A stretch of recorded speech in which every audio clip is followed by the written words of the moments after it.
We are looking at how to pronounce this word as well as how to say more interesting and often mispronounced food names too.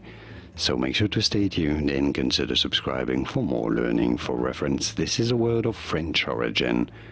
In France, in French it is said as ragout, ragout. Yes, silent T because it's French and it's the last letter. And last letters in French are often not pronounced.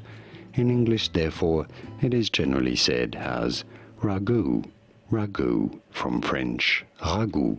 And now you know. Did you get this? Was this any helpful? Let me know in the comments and by using the like button. Thank you kindly for your support.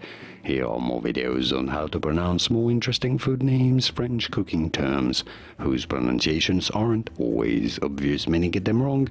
You won't after watching those. I'll see you there to learn more. Thanks for watching. Merci.